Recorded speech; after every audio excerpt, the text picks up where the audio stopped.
June 4th, 1942. The sun is rising over the vast, empty expanse of the Pacific. For months, the Imperial Japanese Navy has been an unstoppable juggernaut, a force of nature sweeping aside all opposition. Now, their sights are set on a small, vital atoll known as Midway. This isn't just a battle, it's the final blow, the knockout punch meant to permanently cripple the US Pacific Fleet and force an end to the war. At the heart of this immense force is the Kido Butai, the first air fleet, a formation of four of Japan's most lethal aircraft carriers, Akagi, Kaga, Soryu, and Hiryu.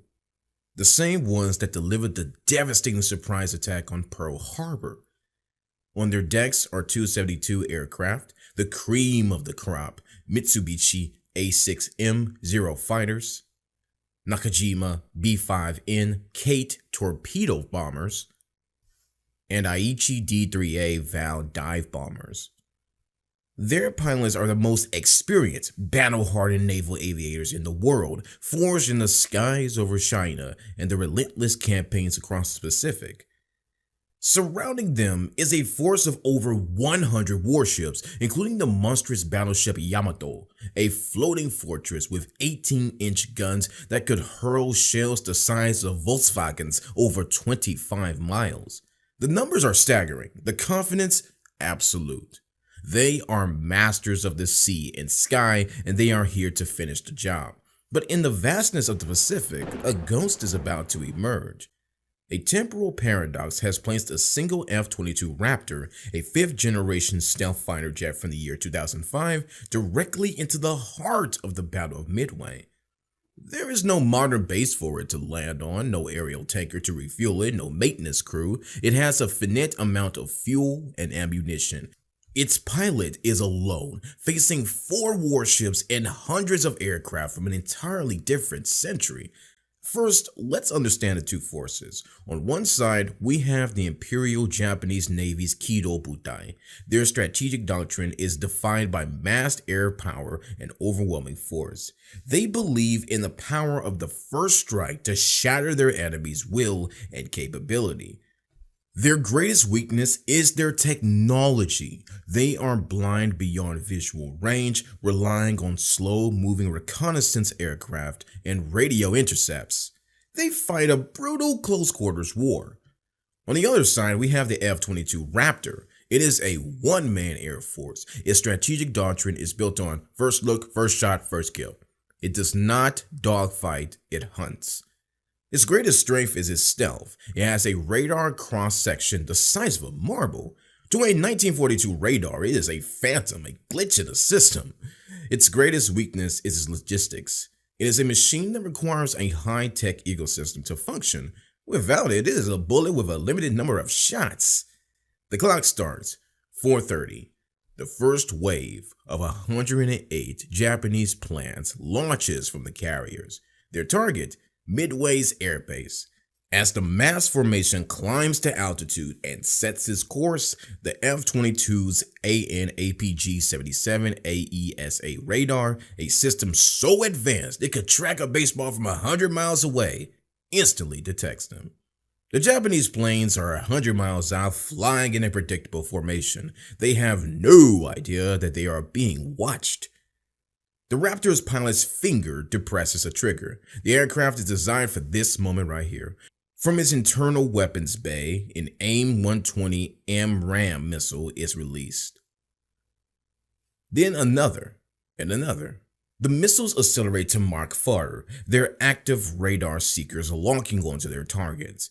The Japanese pilots, a tight formation of Vals and Kates, are flying into a storm they cannot see. Suddenly, the sky erupts. The lead planes in the formation simply cease to exist, vaporized by invisible explosions. The pilots behind them see nothing, hear nothing, but the sudden absence of their comrades. Confusion turns to panic. The formation breaks. The remaining planes drop their bombs wildly into the ocean, their mission abandoned in the face of an unseen terror. A single F-22 operating well beyond the range of any Japanese detection system has annihilated an entire strike package. The first wave is a complete failure. A confused radio report makes it back to the carrier fleet, describing a phenomenon of planes vanishing in midair. Unaware of the full scope of the disaster, Admiral Nagumo orders the 2nd Strikes Group to prepare. This formation is larger, 170 planes strong, including the deadly Zero fighters. As the Japanese pilots take to the skies, the F-22, having refueled slightly with an unused auxiliary tank and rearmed from a preloaded Eternal Bay, intercepts them at high altitude. The results are even more devastating. The Zeros, famed for their incredible agility in a dogfight, are not in a dogfight. They are target practice. The Raptors fires another volley of AIM-120s. More than a dozen Japanese planes explode in succession. In the chaos, the F-22 closes to visual range, now a black blur in the sky.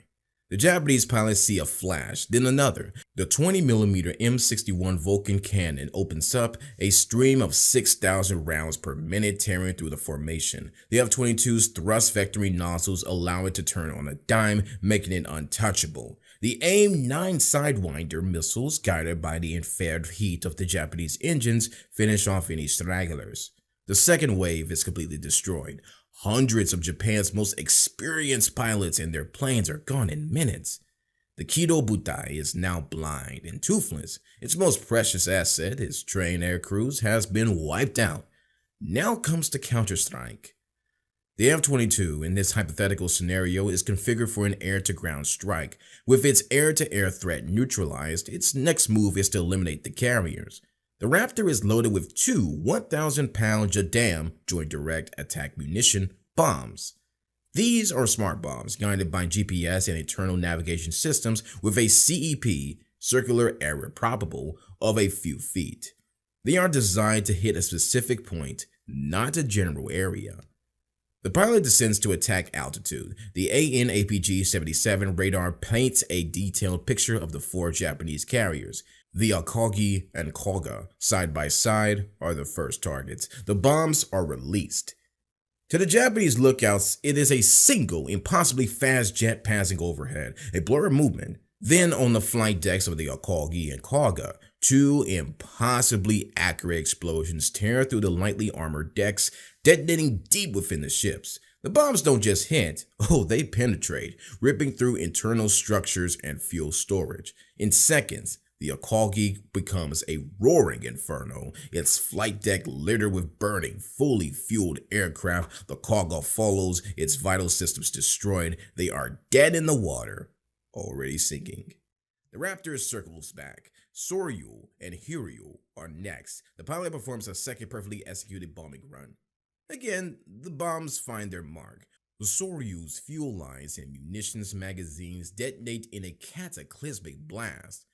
The Hiryu, having just lost a few remaining planes in a desperate futile attack, is now a burning wreck. Within hours of his arrival, a single aircraft has wiped out the entire Kido Butai. The 4 carriers, the backbone of Japan's Pacific Fleet, are now helpless, burning wrecks.